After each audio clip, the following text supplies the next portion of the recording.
Bom dia, meninos e meninas. Então, hoje nós vamos estudar um pouquinho sobre a crônica, o conceito que ela tem e as formas em que ela pode aparecer. Então, para isso, eu vou compartilhar minha tela aqui com vocês, para que a gente possa conversar um pouquinho a esse respeito, tá? Então, vamos lá.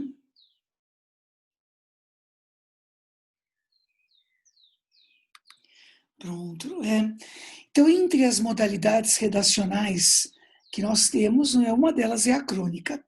Então, para que a gente aprenda a fazer uma, ou para que a gente aprenda a reconhecer uma, vamos pegar o conceito dela primeiro, né?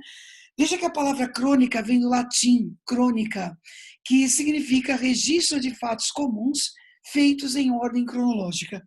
Isso é um jeito de dizer que, de verdade, a crônica ela fala do cotidiano. Crônica nunca fala de assuntos inusitados, de assuntos que nunca acontecem, né? Crônica fala de todo dia. Então, crônica fala de dinheiro, crônica fala de falta de dinheiro, fala de escola, fala de família, fala de banco, fala de fila, né? É um gênero que está ligado diretamente às situações do cotidiano. O que eu costumo dizer é o seguinte: quando você pega algo muito diferente, né, e você tem que contar isso, veja, o fato desse algo ser bastante diferente dá uma colaborada, né? Já é diferente mesmo. Então, é como se o suspense, é como se o inusitado já fosse inerente a ele, né? Mas o difícil mesmo é pegar algo comum, algo cotidiano, e transformar isso em algo, em algo inusitado, né? Então, o trabalho da crônica, o trabalho que nós fazemos com a crônica, é pegar algo que é cotidiano, algo que é comum e transformar em especial. Aí, para vocês terem um pouco mais de acesso a esses possíveis conceitos, nós temos aqui alguns conceitos de cronistas. Como é que eles definem a crônica? Então, segundo Fernando Sabino, crônica é tudo que você chamar de crônica. Isso é um jeito de dizer que todas as coisas simples, ligadas ao cotidiano, né, elas podem ser uma crônica. Veja só que a definição do Bandeira é mais poética, né? Ser cronista é viver em voz alta. A nossa vida é feita de fatos cotidianos. Então, é, escrever uma crônica nada mais é do que escrever a vida nossa, né? Por isso que é viver em voz alta. Segundo Joaquim Ferreira dos Santos, essa talvez seja a definição mais bem-humorada. Crônica é a literatura de bermuda, né? Por que ele coloca isso? Porque a crônica, gente, é descontraída. Essa é a característica que a crônica tem. Diferentemente de uma narração normal, a narração em forma de crônica ela é descontraída. Isso significa que ela permite, inclusive, o uso da linguagem coloquial. Certo? É isso, porque como se trata do cotidiano, natural que se fale também usando uma linguagem simples do cotidiano. Segundo Rubem Braga, quando não é aguda, é crônica. A crônica nunca é muito profunda, né? A crônica, na verdade, são reflexões feitas a partir do cotidiano. Olha essa outra definição do Sabino, né? Crônica é tudo o que a gente quiser chamar de crônica, né? Então é isso, tá certo? Quais são os tipos de crônica possíveis? Ela pode ser descritiva, ela pode ser narrativa, pode ser metalinguística, então, e pode ser também reflexiva. Vamos dar uma lembradinha aí nos conceitos básicos, né? E aí vem um exemplo de cada uma para a gente entender como é que isso se processa, tá? Então, uma das que eu mencionei a vocês é a crônica descritiva. Então, obviamente, se ele é uma crônica descritiva, ela vai trazer uma caracterização.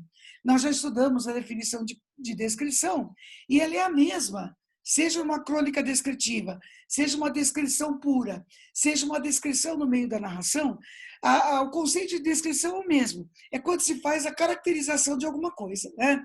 Então, deixa eu mostrar a vocês, nesse exemplo do Rubem Braga, uma situação de crônica descritiva. Veio o vento frio, e depois o temporal noturno, e depois da lenta chuva que passou toda a manhã, caindo, e ainda não voltou algumas vezes durante o dia, a cidade entardeceu em brumas.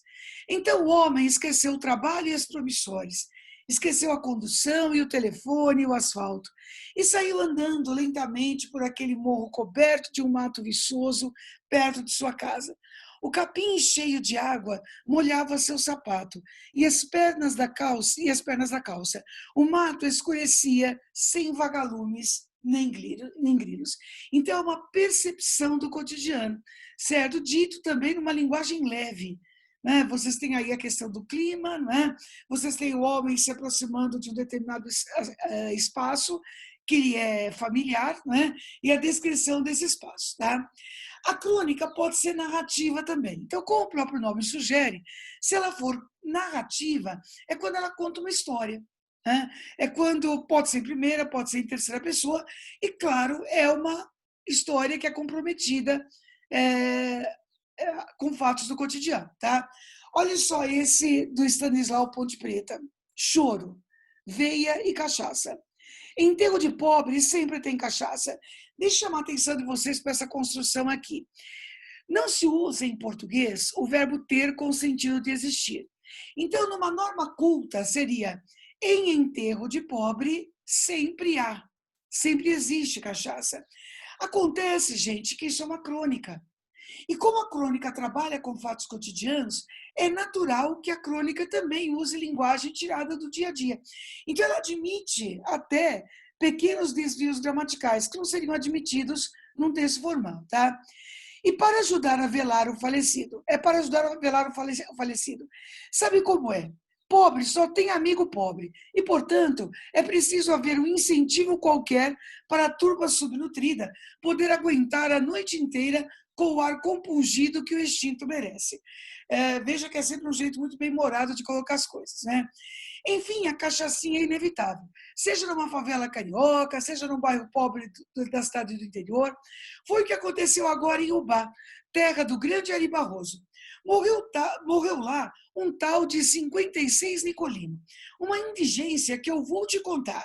Segundo o telegrama vindo de Ubá, alguns amigos de 58 Nicolino compraram um caixão e algumas garrafas de canjibrina, levando tudo para o velório. Então, é quase, gente, como a contação de um caos, tá certo? É como se a impressão que dá é que o Stanislau Ponte Preta está sentado ao seu lado e está contando a você uma história. E, basicamente, essa é a pretensão dele, né? Não é contar uma história com grande aprofundamento, mas é contar um caso que aconteceu em algum lugar, tá? Às vezes, a crônica é as duas coisas ao mesmo tempo. Ela pode ser um texto narrativo descritivo. Obviamente, eu vou ter a narração, quer dizer, vou ter uma história sendo contada e mesclada a ela, né? Nós vamos ter situações que são descritivas. Veja esse exemplo da crônica Brinquedos, de Cecília Meirelles. Ora, uma noite correu a notícia de que o bazar se incendiara. E era uma espécie de festa fantástica. O fogo ia muito alto, o céu ficava rubro, voavam chispas e labaredas pelo bairro todo. Aqui está o elemento descritivo, né? As crianças queriam ver o incêndio de perto, não se contentavam com portas e janelas, fugiam para a rua, onde brilhavam bombeiros entre jorros d'água. A eles não interessava nada, peças de pano, cetins, cretones, cobertores, que os adultos lamentavam. Sofriam pelos cavalinhos e bonecas, os trens e os palhaços, fechados, sufocados em suas grandes caixas. Brinquedos que jamais teriam possuído, sonho apenas da infância, amor platônico. O incêndio, porém, levou tudo. Então, nós temos a descrição do incêndio, não é? E contando o que foi o incêndio e como as crianças lidaram com isso. Tá? Crônica reflexiva. Essa crônica reflexiva, gente, ela pode ser sobre assuntos ligados ao dia a dia, ou pode ser sobre a própria linguagem. Quando é sobre a própria linguagem, nós chamamos a crônica de metalinguística. Né? Quando ela reflete sobre situações ligadas ao cotidiano, ela é uma crônica reflexiva. Olha o exemplo que aqui está. Vitória nossa. O que temos feito de nós, e a isso considerado vitória nossa de cada dia? Veja que são ideias, reflexiva, ideias. Não temos amado, acima de tudo, todas as coisas. Não temos aceito que não se entende por que não queremos ser tolos. Temos amontoado coisas e seguranças por não nos termos nem aos outros. Não temos nenhuma alegria que tenha sido catalogada. Temos construído catedrais e ficado do lado de fora, pois as catedrais que nós mesmos construímos, tememos que sejam armadilhas. Não nos temos entregue a nós mesmos, pois isso seria o começo de uma vida larga e talvez nem consolo. Temos evitado cair de joelhos diante do primeiro que, por amor, diga: teu medo. Temos organizado associações de pavor sorridente, onde se serve a bebida com soda. Veja que a Clarice Lispector, não é?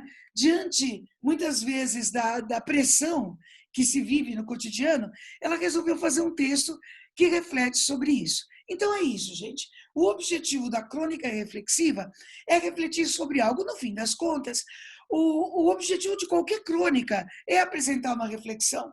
Só que essa reflexão pode ser em forma narrativa, pode ser em forma descritiva. Então, lembrem-se, crônica está ligada a fatos cotidianos, certo? A fatos comuns. E, de repente, alguém, o cronista, para pensar um pouquinho a respeito daquilo, né?